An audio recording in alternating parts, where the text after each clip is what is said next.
여러분 안녕하세요. 이제 주일날 이렇게 또 하나님의 은혜의 자리에 오신 여러분을 주의 이름으로 환영합니다. 우리 좌우에 있는 분에게 예수님이 우리의 참 소망 되십니다. 인사 한번 하겠습니다. 예수님이 우리의 참 소망 되십니다. 자, 오늘은 제가 마지막 강의 시간이라 기도 한번 하고 시작하겠습니다. 하나님 아버지, 오늘도 이렇게 주님의 은혜의 귀한 시간 가운데 저희를 불러주심에 감사합니다. 바울을 통해서 하나님께서 깨닫게 해주신 귀한 말씀들을 우리의 삶 가운데 적용하고 열매 맺는 그러한 삶을 살아갈 수 있도록 은혜 내려 주시옵소서. 처음부터 끝까지 우리 하나님 한 분만이 영광 받으실 줄 믿고 의지하며 살아계신 예수님의 이름으로 기도합니다. 아멘. 빌립보서 강해가 총 20강으로 오늘 우리가 말씀을 마무리하게 됩니다. 사실 짧은 4장으로 구성되어 있지만 너무나도 주옥 같은 그런 바울의 하나님을 향한 그러한 신앙 고백, 그리고 빌립보 성도들을 향한 애틋한 사랑의 마음을 우리가 느낄 수 있었던 것 같습니다. 사실 본인이 사형의 위기에 처해 있음에도 불구하고 자기 자신의 처지를 원망하지도 않고 또 비관적으로 바라보지도 않고 오히려 하나님을 향해서 또 빌립보 교인들을 향해서 그런 믿음의 권면을 할 수 있다는 것은 때로는 경탄을 넘어서 좀 사실 마음에 의문이 들기도 합니다. 어떤 믿음을 가졌기에? 혹시 하나님께서 바울을 특별히 사랑하셔서 우리가 모르는 그러한 믿음의 은혜를 주셨나, 이런 생각까지도 우리가 들 때가 있습니다. 그런데 오늘 1장 23절을 보니까 바울도 상당히 힘든 시간을 보내고 있었음을 알게 되었습니다. 우리 빌립보서 1장 23절 한번 읽어보겠습니다. 내가 그 둘 사이에 끼었으니 차라리 세상을 떠나서 그리스도와 함께 있는 것이 훨씬 더 좋은 일이라 그렇게 하고 싶으나, 저는 이 1장 23절을 읽을 때마다 바울의 굉장히 인간적인 모습이 보여서 너무나 마음에 와닿았습니다. 그렇게 하고 싶으나, 여기 사실 바울의 마음이 숨어 있잖아요. 바울에는 2가지 선택이 있었습니다. 어차피 바울은 죽으나 사나 주님을 위해 살아가는 인생이었어요. 이미 그렇게 결단했고 그렇게 용감하게 정말 아무런 불평 불만 없이 후회 없이 살아가던 인생이었습니다. 사명에도 변함이 없습니다. 그런데 만일 자신에게 둘 중 하나를 선택하라면 자신은 주님 품으로 돌아가고 싶다고 얘기하는 거예요. 가끔씩 저와 여러분들도 주님의 품이 그리울 때가 있잖아요. 너무 힘들고 힘들어서 어찌 할 바를 모를 때는 하나님 그냥 저를 그냥 데려가시면 안 되겠습니까? 라고 마치 넋두리 하듯이 우리가 고백할 때도 있는 거예요. 세상을 떠나서 그리스도와 함께 있는 것이 훨씬 더 좋은 일이다. 이것이 내 진심이지만, 하지만 너희와 함께 있는 것이 하나님 보시기에 더 유익한 길이라면 나는 나의 유익을 내려놓겠다라는 겁니다. 이 말엔 바울의 깊은 고뇌가 포함되어 있죠. 바울은 오랜 감옥 생활로 사실 지쳐 있습니다. 육체적으로 정신적인 그런 어떤 피로도도 점점 높아져 가고 있어요. 그런데 그때 하나님께서 반전을 일으키는 거죠. 기대하지 않았던 빌립보 교회로부터 에바브로디도가 온 거예요. 그리고 엄청난 큰 헌금을 가지고 온 거예요. 그때 이제 바울이 느낀 거죠. 식어가던 꺼져가던 바울의 그 하나님을 향한, 복음을 향한 그 심지에 다시 불이 붙기 시작했습니다. 왜냐하면 어떻게 보면 바울은 여기서 내 사명이 끝나는 것은 아닌가라는 생각을 충분히 할 수도 있었던 거예요. 그런데 사람을 보내왔을 때 그 사람이 결국에는 바울에게는 복음이었던 거죠. 하나님의 끊어지지 않는 사랑, 아직도 내게 하나님께서 맡기실 일이 있구나라는 생각을 하게 된 거죠. 바울은 3차 전도여행을 끝낸 상태에서 가이사랴 빌립보라는 곳에서 2년간 감옥에 갇힙니다. 그리고 그때 깨닫습니다. 하나님께서 나를 로마로 보내주시겠구나. 그래서 로마로 가기 위해서 자기는 스스로 바울은 시민권자, 로마 시민권자라는 것을 비로소 그때 밝히게 됩니다. 그리고 어마무시한 정말 어려운 과정, 여러분들이 잘 아는 그 유라굴라 광풍을 만나면서 죽음의 고비를 넘겨서 겨우겨우 도착한 것이 로마였는데, 이 로마 감옥의 옥중 생활이 만만치 않았던 겁니다. 그리고 3년이라는 세월이 지났어요. 5, 6년 이상을 감옥 생활을 한다는 것은 굉장히 힘든 시간이죠. 바울의 상태가 그만큼 어려운 상태인 겁니다. 그리고 다메섹에서 회심한 이후 지금 이 글을 쓰는 바울은 28년이라는 세월을 주님을 위해서 봉사했습니다. 아마 이렇게 생각할 수도 있을 거예요. 주님, 28년이라는 시간 동안에 평범한 삶도 아니고 수많은 전도 여행을 다니면서 많은 핍박과 박해를 받았고 죽을 고비도 넘겼는데 이 정도 주님을 섬겼으면 이제 내가 하나님 앞에 가도 떳떳하지 않겠습니까? 라는 그런 마음이 들 수도 있는 거죠. 감옥에서 홀로 있으면서 늘 같이 있었던 게 아니잖아요. 항상 우리는 언제 시험에 들기 쉽냐면 저와 여러분이 홀로 있을 때 홀로 외롭잖아요. 쓸쓸하잖아요. 이런저런 생각이 많이 나거든요.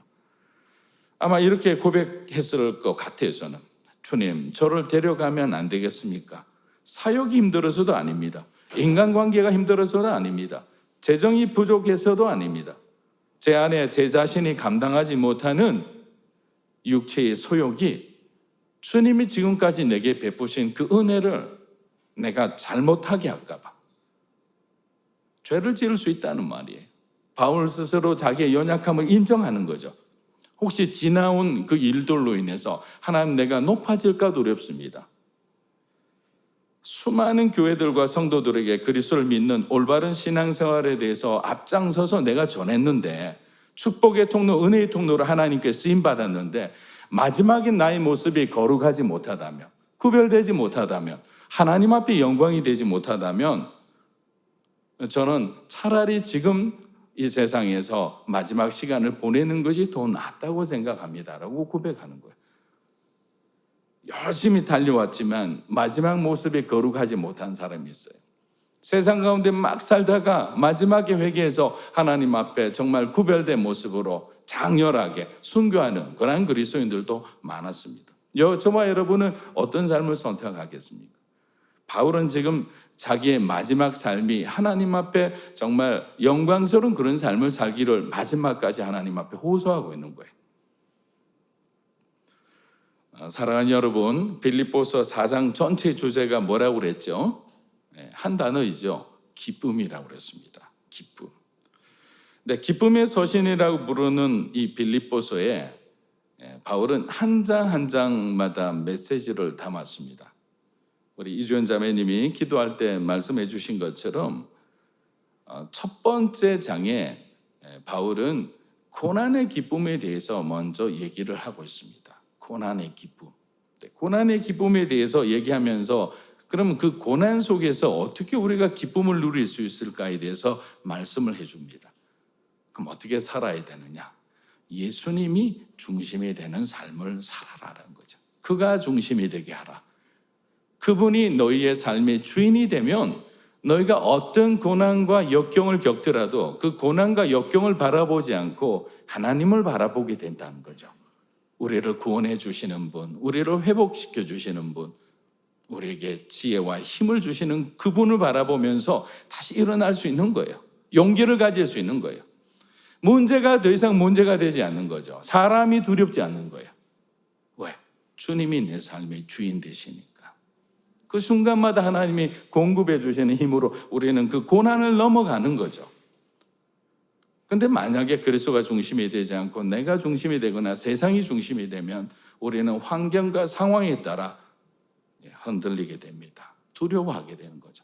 세상 걱정, 염려로 가득 찬 그런 미래가 불투명한 삶을 살아갈 수밖에 없는 거예요. 그리고 2장에 와서 2장은 정말 주옥 같은 표현들이 너무나 많이 있잖아요. 2장에서는 섬김의 기쁨에 대해서 이야기합니다. 저와 여러분 누군가를 섬길 때 어떻게 하면 정말 주님의 마음으로 섬길 수 있을까요? 바울은 주님을 닮아가라. 닮아가는 삶을 살아갈 때 우리는 예수님이 영광받는 그러한 삶을 살아갈 수 있다라고 얘기합니다. 흔히 우리는 얘기합니다. 여러 가지 선택이 있을 때, 특히 고민할 때 있잖아요. 어떤 결정을 해야 될 때. 그때 우리 보통 어떤 생각을 합니까? 예수님이라면 어떤 선택을 하실까라는 질문을 항상 하게 됩니다. 주님의 선택을 존중하는 거죠. 주님이라면 어떤 선택을 하실까? 그것을 바울은 이렇게 표현합니다. 빌립보서 2장 5절에 보니까 너희 안에 이 마음을 품어라. 곧 그리스도 예수의 마음이니. 예수의 마음이다. 예수의 마음을 저와 여러분이 가지면 우리는 어떤 변화된 삶을 살아갈까요? 평소 때 저와 여러분의 마음은 굉장히 본능적입니다. 그리고 자극적입니다. 그리고 세상적입니다. 근데 주님의 마음이 왔을 때는 우리의 어떤 관점이 변화되게 되는 거죠. 생각이 변화되게 되는 거죠. 저와 여러분의 마음의 중심이 변화되게 되는 거죠. 그래서 그 예수님의 마음을 품고 나아갈 때 우리는 그동안에 그 풀리지 않던 그 인간관계가 풀어지는 것을 보게 되는 거죠. 왜? 상대방이 변한 게 아니라 결국 저와 여러분이 예수 안에서 내가 변한 거잖아요. 그 변화를 보고 자극을 받고 도전을 받고 깨달은 사람들이 결국에는 그 가정의 변화의 중심이 되는 거예요. 나라와 민족의 변화의 중심이 되는 거죠. 근데 끝까지 우리가 원망하면서 상대방이 변하기를 원한다면 아무런 변화가 일어나지를 않는 거예요. 그래서 바울은 잘 아는 거죠. 예수의 마음을 품어라. 우리 저와 있는 분에게 예수 그리스도의 마음을 품으십시오 하면 인사하겠습니다. 네, 이 주님의 마음을 품고 나면 이제 3장에 들어가니까 바울이 친밀함의 기쁨에 대해서 이야기합니다. 자, 우리 사실 친한 사람들에게는 특별한 호의를 갖게 됩니다. 우리 보통 하나님의 은혜, 하나님의 은총 이걸 구별해서 사용하잖아요. 은혜는 누구에게나 공평하게 주시는 거예요. 은총은 favor에서 특별히 내가 마음이 가는 사람들이 있어요. 내가 챙겨주고 싶은 사람들. 그런 사람에게 하나님이 은총을 베푸신다는 거죠. 그래서 저는 여러분의 자녀들을 위해 기도할 때 하나님 앞에 은총받은 자녀가 되게 그렇게 기도했으면 좋겠어요. 은혜는 받았는데 은총을 받는 자의 삶을 사는 거예요. 하나님께서 특별히 주목하고 관심받는 자의 삶을 살아갈 때 그 사람의 삶은 당연히 다를 수밖에 없어요. 가만히 있는데 여러분들이 그냥 정말 아무것도 없는 어떤 자원이 없는 가운데서 살아가는 것과 엄청나게 누군가가 여러분에게 필요한 것을 계속 공급해 주신다고 생각해 보십시오. 출발선 자체가 다르게 되는 거예요. 그런데 이 친밀함의 기쁨에 대해서 바울은 이렇게 얘기를 합니다. 주님을 알아가는 삶이라는 거죠. 그리스도를 더 깊이 알아가는 삶. 그래서 제가 히브리어로 알아간다는 단어가 뭐라고 그랬죠? 야다라고 그랬잖아요. 야다의 능력, 야다의 비밀에 대해서 말씀을 드린 적이 있습니다. 우리가 그리스도를 야다할 때, 주님을 알 때 우리는 우리의 믿음의 본질 자체가 완전히 변화된다고 했어요. 이전 것은 지나갔으니 보라 새 것이 되었도다. 어떤 물리적인 변화가 아니라 어떤 성질의 변화, 기질의 변화, 삶의 진정한 변화가 일어나는 거죠. 그걸 우리는 회개라 부르기도 하고 회심이라 부르기도 합니다. 하나님을 알아갈 때 우리는 두려워하지 않는 거예요. 호세아서 6장 1절 우리 한번 읽어보겠습니다. 시작. 오라 우리가 여호와께로 돌아가자. 여호와께서 우리를 찢으셨으나 도로 낫게 하실 것이요 우리를 치셨으나 싸매어 주실 것이다. 얼마나 위로가 됩니까? 근데 문제는 뭐냐면 하나님을 아는 자는 돌아갈 수 있는 자들이에요. 저는 탕자의 비유를 생각하면서 늘 왜 탕자가 돌아갈 수 있었을까? 아버지의 사랑을 알았던 사람이에요. 아버지의 성품을 깨달았던 거죠. 우리 아버지는 내가 어떤 행동을 하더라도 항상 용서해 주셨다. 있는 그대로 받아주셨다. 그런데 맨날 매를 들고 정말 아주 완악하고 강포하고 고집센 그런 아버지였다면 어떻게 탕자가 돌아갈 생각을 할까요? 저는 탕자가 위대한 것이 아니라 아버지가 위대한 거예요. 그 아버지의 사랑을 기억하고 있었기 때문에 돌아갈 수 있는 거죠. 그래서 우리가 예수님을 야한다는 것은 너무너무 중요한 거죠. 그 예수님의 사랑을 아는 것이 필요한 거죠. 예수님의 성품을 아는 것이 필요한 거죠. 그분의 속성, 전지하시고 전능하시고 하나님의 아들이 되시고 지금도 하나님 보좌 우편에서 우리를 위해 기도하고 계시는 그분이 우리의 하나님이자 우리를 구원하신 예수님이다 생각하면 우리가 무언들 못하겠습니까? 돌아갈 수 있는 거죠. 여러분의 죄된 삶을 끊어내고 돌아갈 수 있는 거죠. 세상의 죄에 살던 그 삶을 이제 중단하고 하나님 앞에 돌아갈 수 있는 거죠. 돌아갔을 때 뭐라고 말씀하시느냐? 찢으셨으나 우리를 낫게 해주시고 우리가 잘못해서 징계하듯이 하나님이 우리를 치셨으나 싸매어 주신다고 그랬잖아요. 이런 회복의 역사가 저와 여러분의 삶 가운데 일어나기를 주의 이름으로 축복합니다. 마지막 4장의 주제는 평안의 기쁨이었어요. 평안을. 어떻게 하면 우리가 평안을 누릴 수 있을까? 그분만을 의지하라라고 합니다. 그를 의지하라. 예수님만을 바라보라라는 거죠. 바울의 인생은 정말 하나님 한 분만을 바라보는 인생이었어요. 다메섹 이전과 이후가 완전히 다르잖아요. 다메섹 이전에는 유대교의 율법을 바라보며 살았던 사람이에요. 세계관 자체가 달랐습니다. 예수님을 만나니까 그의 세계관이 바뀐 거죠. 제사장 나라를 바라보던 사람이 하나님 나라를 바라보고 꿈꾸며 살아가는 사람이 된 거죠. 저와 여러분들도 인격적으로 살아계신 하나님을 만나죠. 성령으로 거듭나죠. 그러면 왜 우리가 정말 세상 사람들이 어리석다고 하는 그런 선택을 하고 살아가느냐? 왜 양보하고 살아가느냐? 왜 희생하고 왜 헌신하고 살아가느냐? 우리의 세계관이 바뀐 거죠. 우리가 바라보는 방향이 바뀐 거죠. 삶의 중심과 목적이 바뀐 거죠. 그러다 보니까 세상 사람들이 절대로 이해할 수도 없고 선택할 수도 없는 그 인생의 길을 선택하며 그것도 매맞으면서도 기뻐하며 살아가는 거예요. 그런 변화받은 사람의 삶을 세상은 감당하지는 못하는 거예요. 바울의 믿음을 가진 사람이 어떻게 세상이 감당하겠습니까? 두들겨 패도 일어나는데 모욕을 해도 아무런 개의치 않고 흔들리지 않고 그냥 뚜벅뚜벅 주님이 원하시는 그 십자가의 길을 걸어가는데 누가 감당을 합니까? 은혜 받은 자인 거죠. 복음의 비밀을 아는 사람이에요. 성령으로 충만한 사람인 거죠. 그런 사람은 하나님만을 의지하고 살아가는 사람입니다. 세상 바라보지 않는 겁니다. 그래서 빌립보서 4장 13절 우리가 지지난주에서 공부할 때 이랬죠. 내게 능력 주시는 자에서 내가 모든 것을 할 수 있다 했을 때 우리가 능력에 초점을 맞춰서는 안 된다고 했습니다. 능력은 있거나 없거나입니다. 환경이고 조건적입니다. 누구를 기억하라고 그랬죠?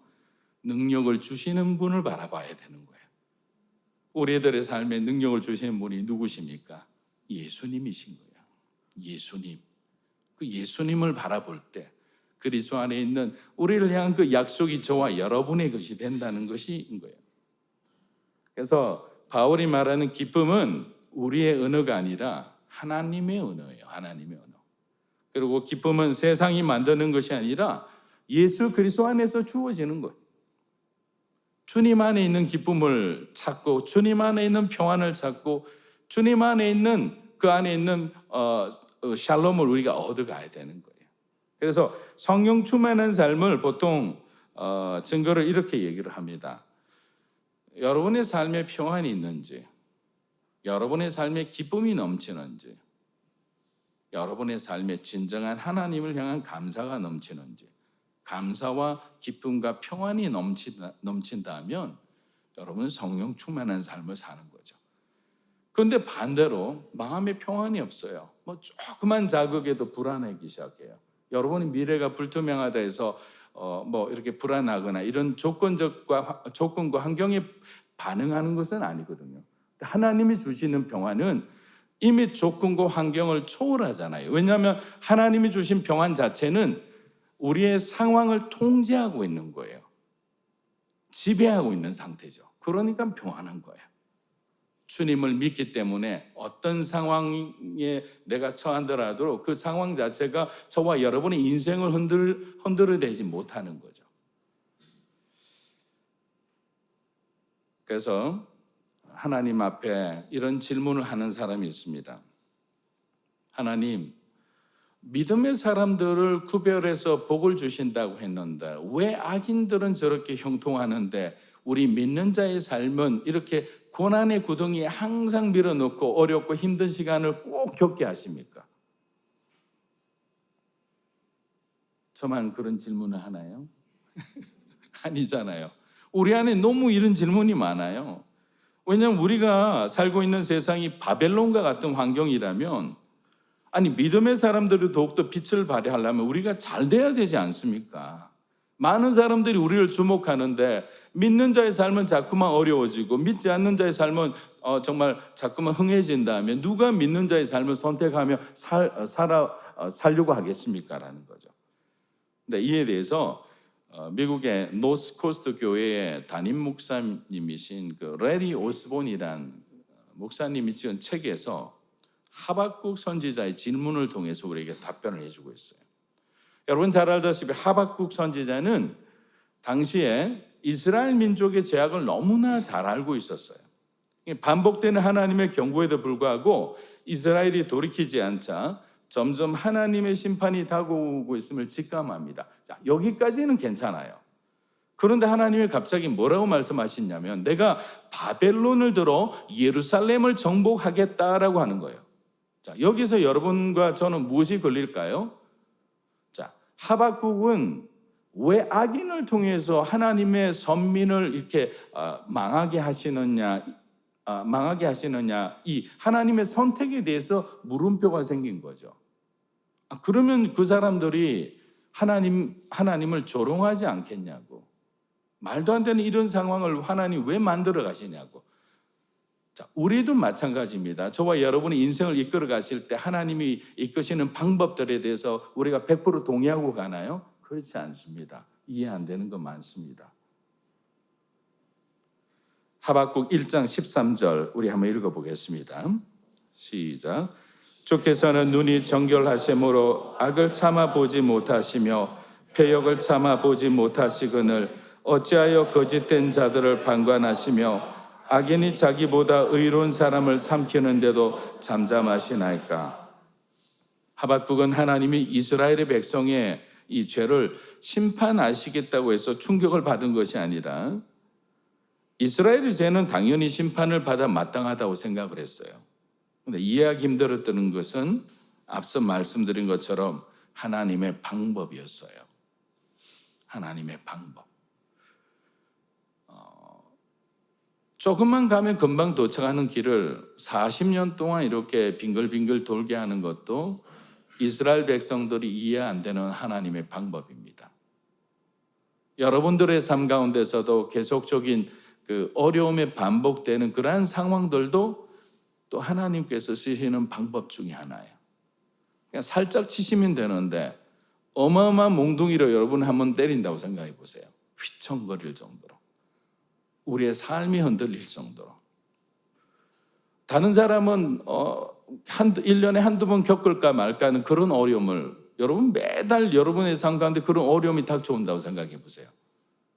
여러분 정말 그 여러분에게 어려움을 주시는 여러분의 삶을 이렇게 힘들게 하시는 하나님을 올곧게 의심 없이 불만 없이 끝까지 믿을 수 있겠습니까? 인생의 물음표가 생기는 거예요. 우리의 좁은 생각으로는 하나님의 뜻을 정말 100% 이해하지 못합니다. 그런데 하박국은 그 시간을 통과하면서 하나님의 마음을 이해하기 시작합니다. 좀 길지만 우리 잘 아는 하박국 3장 16절에서 19절 한번 읽어보겠습니다. 시작. 내가 들었으므로 내 창자가 흔들렸고 그 목소리로 말미암아 내 입술이 떨렸도다. 무리가 우리를 치러 올라오는 환난 날을 내가 기다림으로 썩이는 것이 내 뼈에 들어왔으며 내 몸은 내 처소에서 떨리는도다. 비록 무화과 나무가 무성하지 못하며 포도나무에 열매가 없으며 감람나무에 소출이 없으며 밭에 먹을 것이 없으며 우리의 양이 없으며 외양간에 소가 없을지라도 나는 여호와로 말미암아 즐거워하며 나의 구원의 하나님으로 말미암아 기뻐하리로다. 주 여호와는 나의 힘이시라. 나의 발을 사슴과 같게 하사 나를 나의 높은 곳으로 다니게 하시리로다. 이 노래는 지휘하는 사람을 위하여 내 수금에 맞춘 것이다. 아멘. 하박국 선지자는 심판 속에 있는 이스라엘의 참담한 상황만을 생각하면 자기가 두려움으로 창자가 흔들리고 입술이 떨렸다는 표현까지 합니다. 그런데 오래가지 않아 그 두려움이 변하여 하나님을 향한 절대 믿음을 고백합니다. 그가 하나님에 대해 조금이라도 불신하는 마음을 갖고 있었을 때 그는 순간적으로 환경과 상황에 지배받는 사람이 되었어요. 그래서 기쁨보다는 슬픔이 믿음보다는 불신의 영향 아래 들어가는 거예요. 17절의 상황만을 보면 18절, 19절의 고백은 사실 연결이 잘 되지 않습니다. 아무것도 없잖아요. 무화과 나무도 없죠. 소출도 없습니다. 밭에 먹을 것도 없습니다. 재산이 되는 가축 한 마리조차 없어요. 하나님이 이렇게 완전히 우리를 텅텅 비게 했을 때, 아무것도 없는 그런 무기력한 상황에 두었을 때 이제 그때 주목해 보는 거예요. 우리의 믿음을 보시는 거예요. 사실 풍요로울 때 하나님 앞에 감사하는 거 누구나 할 수 있습니다. 근데 완전히 그냥 아무것도 없는 그런 어떤 정말 제로의 상태에 갔을 때 너희가 나를 언제까지 나를 바라보느냐를 지켜보는 거예요. 하박국은 깨닫게 됩니다. 심판 가운데 있는 하나님의 눈물을 보았던 거예요. 자기 백성을 사랑하시는 하나님의 사랑을 깨달았던 겁니다. 그래서 계속 찬양을 이어갑니다. 우리 3장 18절 하박국 한 번만 더 읽어보겠습니다. 시작. 나는 여호와로 말미암아 즐거워하며 나의 구원의 하나님으로 말미암아 기뻐하노라. 하박국은 궁극적으로 그리스도인들이 붙들어야 할 것이 무엇인지를 말해줍니다. 누구죠? 나의 하나님이라는 겁니다. 한번 따라해 보십시오. 나의 하나님. 천하를 가진 더 우리 영혼이 구원받지 못하면 무엇하겠습니까? 우리가 가끔 TV나 인터넷 매체 보면 발표되는 세계 100대 부호가 누구인지 우리들의 어떤 말초적인 것을 굉장히 이렇게 건드리는 그런 뉴스들이 화제가 됩니다. 그런데 만약에 질문을 하고 싶어요. 천년 만년 그렇게 영원히 살 수 있을까요? 이러한 부를 유지한 채 살아갈 수 있는 시간은 길어야 30년, 40년입니다. 근데 그 40년과 영원한 생명을 여러분 바꾸겠습니까? 라고 하면 영원한 생명이 있다는 것을 아는 사람은 절대로 바꾸지 않을 거예요. 여러분 바꾸겠습니까? 안 바꿀 거예요. 잠깐 불편한 삶을 살더라도 주님과 함께 우리가 가야 할 그 본향, 그날을 바라보고 살아가는 그 소망이 너무나 좋기 때문인 거예요. 예전에 이런 기사를 들은 적이 있습니다. 억만장자예요. 그 사람이 이런 조건을 내들은 거죠. 만약에 젊은 사람의 1년과 바꿀 수 있다면 나는 내 돈 100억이라도 내어놓을 수 있다고 이야기하는 거예요. 젊은 사람의 그 1년과 자신의 또 100억과도 바꿀 수 있다는 거예요.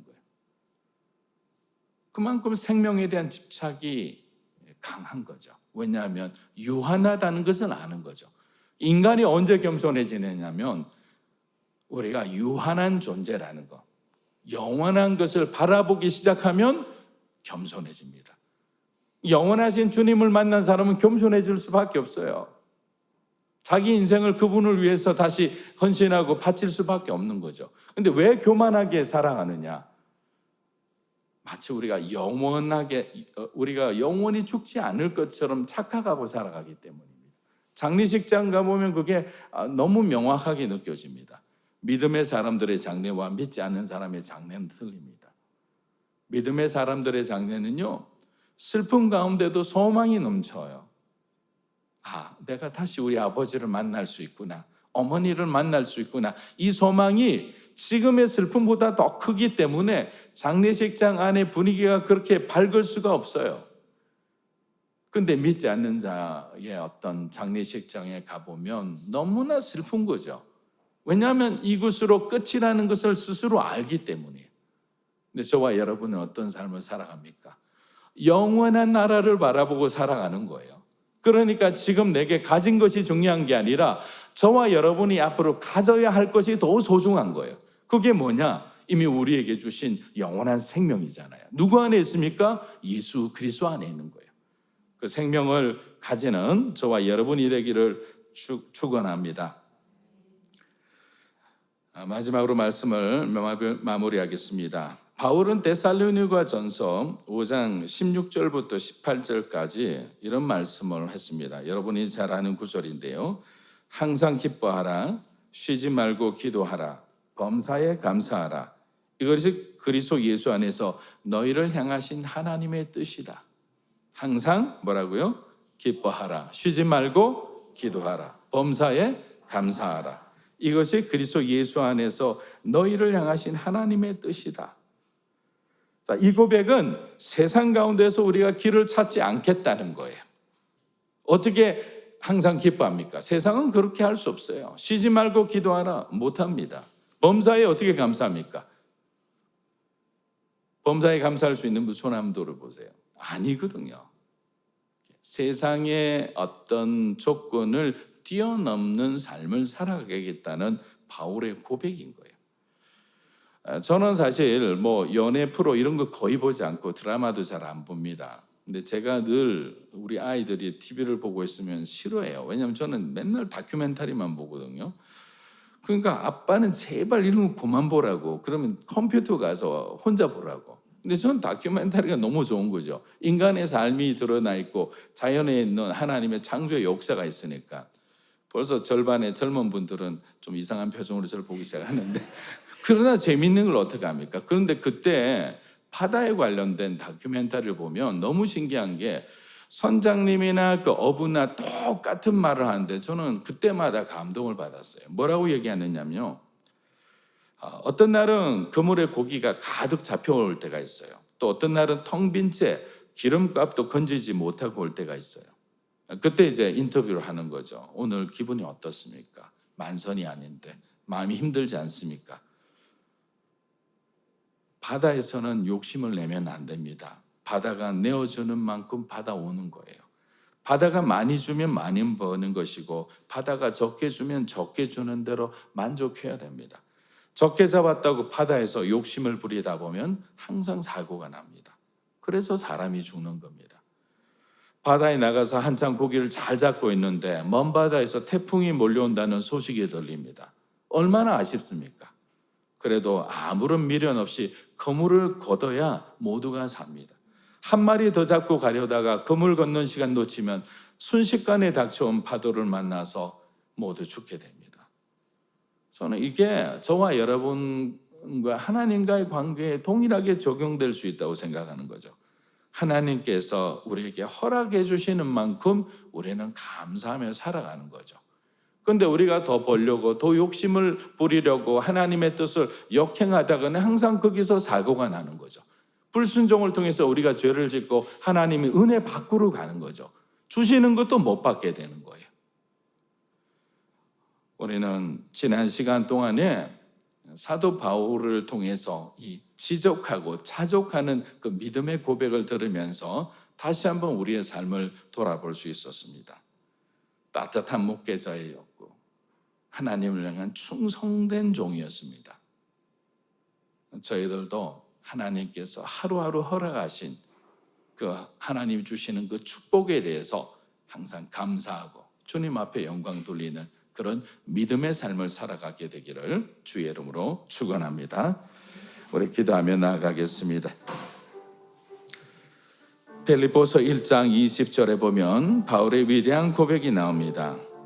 나의 간절한 기대와 소망을 따라 아무 일에든지 부끄러워하지 아니하고 지금도 전과 같이 온전히 담대하여 내가 살든지 죽든지 내 몸에서 그리스도가 존귀하게 되게 하려 하나니. 이게 바울의 소망이었습니다. 살든지 죽든지 나의 더러운 육체를 통해서 우리 주님이 존귀하게 되는 그러한 삶을 살게 하나님 내 마음을 붙들어 주십시오. 내 삶을 붙들어 주십시오. 내 생각을 붙들어 주시고 내 마음을 붙들어 달라고 그는 간절히 기도했던 겁니다. 오늘 시간 하나님 앞에 기도하는 것은 하나님 우리도 바울의 고백처럼 예수 그리스도가 우리 안에 살아있는 그러한 삶을 살게 도와주십시오. 세상을 향한 마음이 있다면 이제 멈추어 주시고 이제 우리의 남은 인생이 하나님만을 바라보면서 주님이 원하시는 그 십자가의 길을 감사함으로 믿음으로 걸어갈 수 있도록 하나님 함께하여 주시옵소서. 우리 함께 기도하겠습니다.